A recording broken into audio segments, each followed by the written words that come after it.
औज़ु बिल्लाहि मिनश्शैतानिर्रजीम बिस्मिल्लाहिर्रहमानिर्रहीम अल्लाहुम्मा सल्लि अला मुहम्मदिन व अला आलि मुहम्मद कमा सल्लैता अला इब्राहीम व अला आलि इब्राहीम इन्नका हमीदुम मजीद अल्लाहुम्मा बारिक अला मुहम्मदिन व अला आलि मुहम्मद कमा बारकता अला इब्राहीम व अला आलि इब्राहीम इन्नका हमीदुम मजीद रब्बि इश्रह ली सदरी व यस्सिर ली अमरी वहलुल उक़दतम मिन लिसानी यफ़क़हू क़ौली रब्बना ज़िदना इल्मा या मुक़ल्लिबुल क़ुलूब सब्बित क़ल्बी अला दीनिक आमीन।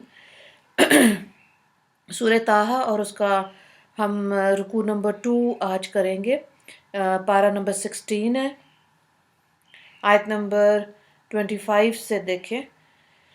क़ाला रब्बि इश्रह ली सदरी, अर्ज़ किया ए मेरे रब मेरा हौसला फ़राख कर दीजिए, व यस्सिर ली अमरी, और मेरा काम आसान फरमा दीजिए, वहलुल उक़दतम मिन लिसानी, और मेरी ज़ुबान पर से सख्ती हटा दीजिए, यफ़क़हू क़ौली, ताकि लोग मेरी बात समझ सकें, वजअल ली वज़ीरम मिन अहली, और मेरे वास्ते मेरे कुनबे में से एक मावन मुकर्रर कर दीजिए, हारून अखी, यानी हारून अलैहिस्सलाम को मेरे भाई हैं।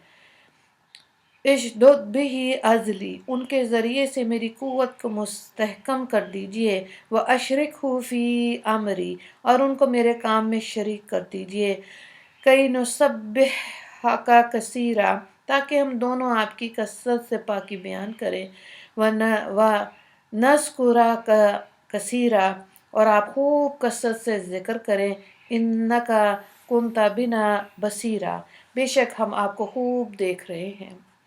तो यहाँ पे हज़रत मूसा अलैहिस्सलाम ने अपनी ज़ुबान की गिरा को ख़त्म करने के लिए अल्लाह से दरख्वास्त की। पहली बात तो ये फरमाई रब्बि इश्रह ली सदरी, कि है मेरे रब मेरा हौसला फ़राख कर दीजिए, यानी मुझे हलीम बुर्दबार हौसलामंद बना दीजिए कि खिलाफ़ तबाह बातों पर जल्द खफा ना हो जाया करूं, और तबलीग में मुझे तकज़ीब या मुखालफत में मुश्किल पेश ना आए, और अदाए रसालत में जो सख्तियाँ पेश आएँ इनसे ना घबराऊं, बल्कि कुशादा दिली खंदा पेशानी से बर्दाश्त करूं।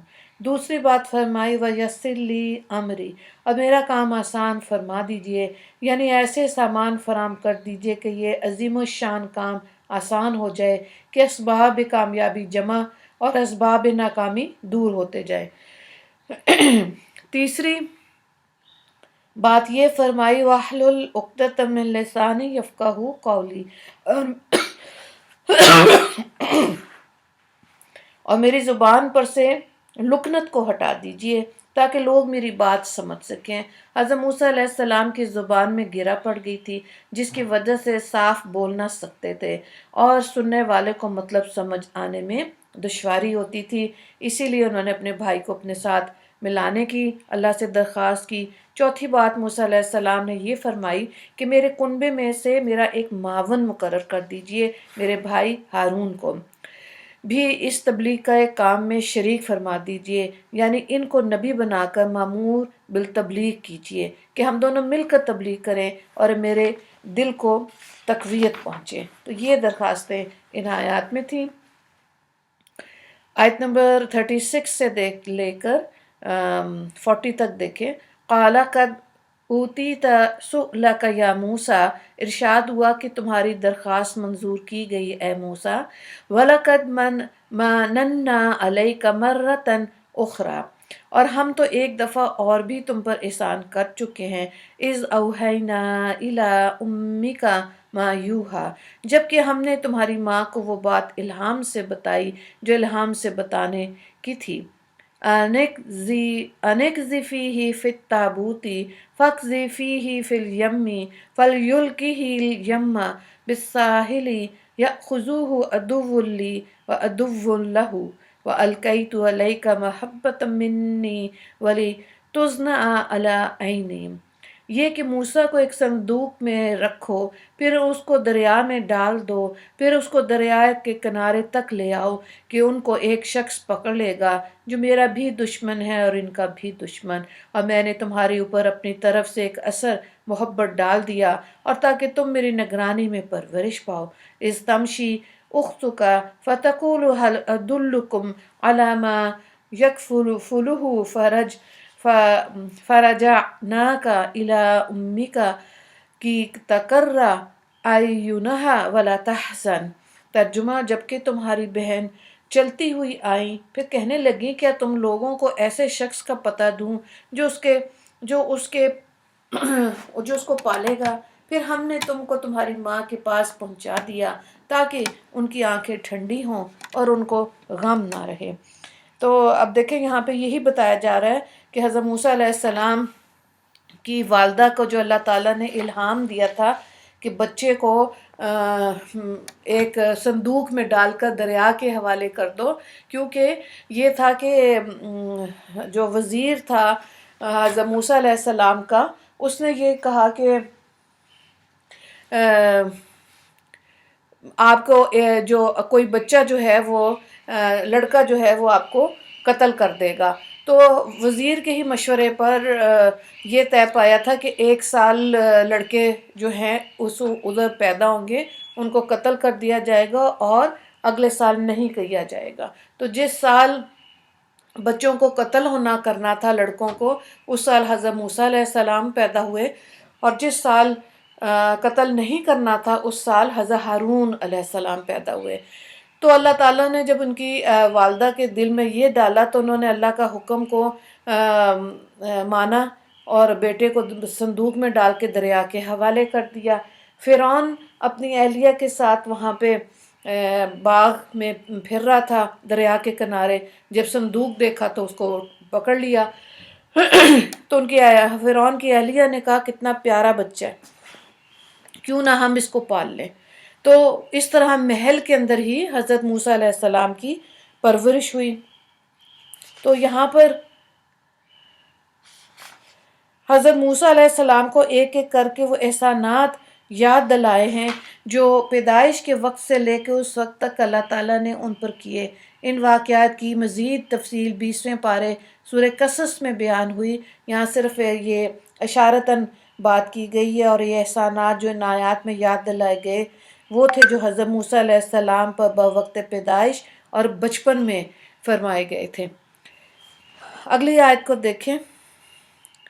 وَقَتَلْتَ نَفْسًا فَنَجَّيْنَاكَ مِنَ الْغَمِّ وَفَتَنَّاكَ فُتُونًا فَلَبِثْتَ سِنِينَ فِي أَهْلِ الْمَدْيَنَ ثُمَّ جِئْتَ عَلَىٰ قَدَرٍ يَا مُوسَىٰ وَاصْطَنَعْتُكَ لِنَفْسِي۔ اور تم نے ایک شخص کو جان سے مار ڈالا، پھر ہم نے تم کو اس غم سے نجات دی اور ہم نے تم کو خوب محنتوں میں ڈالا، پھر مدین والوں میں کئی برس رہے، پھر ایک خاص وقت پر تم آئے اے موسیٰ، اور میں نے تم کو اپنے لیے منتخب کیا۔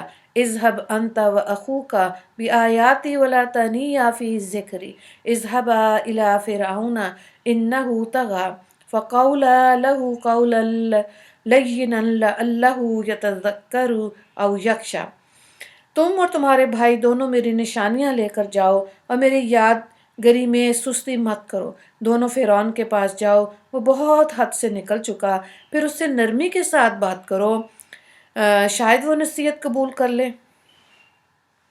اب ان آیات میں جوان ہونے کے بعد موسیٰ علیہ السلام پہ جو احسانات فرمائے گئے تھے وہ ذکر کیے جا رہے ہیں۔ چنانچہ بتایا جاتا ہے کہ بڑے ہونے کے بعد تم پر یہ احسان کیا کہ تم سے لا علمی میں ایک فرعونی مصری جس کو قبطی کہا جاتا تھا جان سے مارا گیا، اور اس سے تم کو بڑی پریشانی لاحق ہوئی کہ پکڑا گیا تو سزا ملے گی اور آخرت میں بھی سزاوار ہوں گا۔ دونوں قسم کی پریشانی سے ہم نے تم کو نجات دی۔ آخری پریشانی سے اس طرح کی توبہ کی توفیق بخشی جو قبول ہو گئی، اور دنیاوی پکڑ سے اس طرح کہ مصر سے نکال کر مدین پہنچا دیا، اور مدین پہنچنے تک تو تم اور بہت مشکلات اور سختیاں اٹھانی پڑی۔ تو یہاں تک اللہ تعالیٰ نے موسیٰ अलैहिस्सलाम को एक एक करके वो एहसानात याद दिलाए जो पैदाइश के वक्त से लेकर उस वक्त तक यानी मनसब नबूवत मिलने तक उन पर फरमाते थे। इन वाक़यात की तफसील सूरह कसस में बयान की जाएगी। यहाँ सिर्फ इशारतन ये सारे वाक़यात जो हैं वो लाए जा रहे हैं। अगली आयत को देखें, आयत नंबर 45 से लेके 48 तक। क़ाला रब्बना इन्नना नख़ाफ़ु अन यफ़्रुता अलैना औ अन यतग़ा। दोनों ने अर्ज़ किया कि ए हमारे परवरदिगार, हमको ये अंदेशा है कि वह हम पर ज़्यादती न कर बैठे या ये कि ज़्यादा शरारत न करने लगे। क़ाला ला तख़ाफ़ा इन्ननी मअकुमा अस्मउ व अरा। इरशाद हुआ कि तुम अंदेशा न करो, मैं तुम दोनों के साथ हूँ, सब सुनता देखता हूँ। फ़अतियाहु फ़क़ूला इन्ना रसूला रब्बिका फ़अरसिल मअना बनी इसराईला वला तुअज़्ज़िबहुम क़द जिअनाका बिआयातिम मिन रब्बिक वस्सलामु अला मन इत्तबअल हुदा।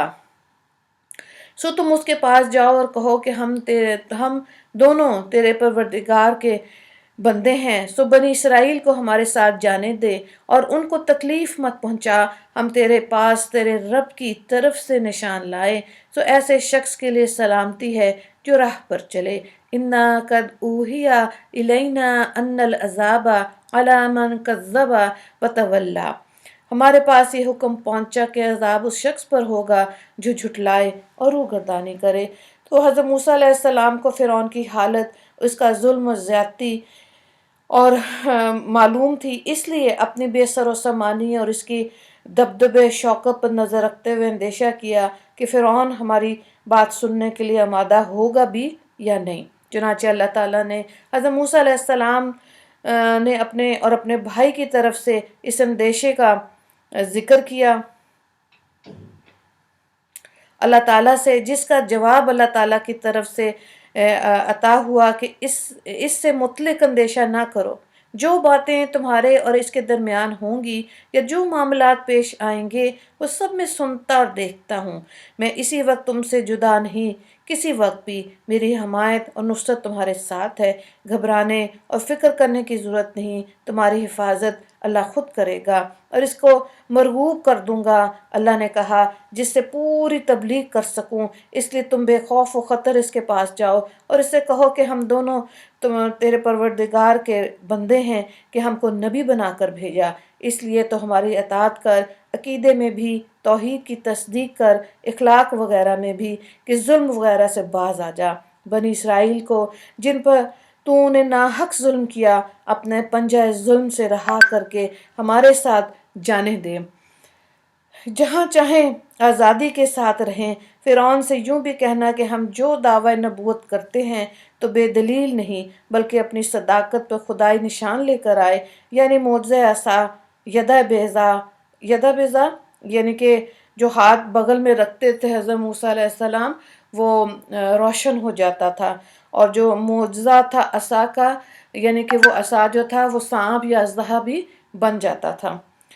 तो इसको बताओ जो हमारी बात मानकर सीधी राह चलेगा, इसके लिए दोनों जहान में सलामती है। अगली आयत को देखें। काला फमर रब्बुकुमा या मूसा, वो कहने लगा कि तुम दोनों का रब कौन है मूसा। काला रब्बुना लज़ी आता कुल्ल शैइन खल्क़हु सुम्मा हदा। मूसा अलैहिस्सलाम ने कहा हमारा रब वो है जिसने हर चीज़ को उसके मुनासिब बनावट अता फरमाई, फिर रहनुमाई फरमाई।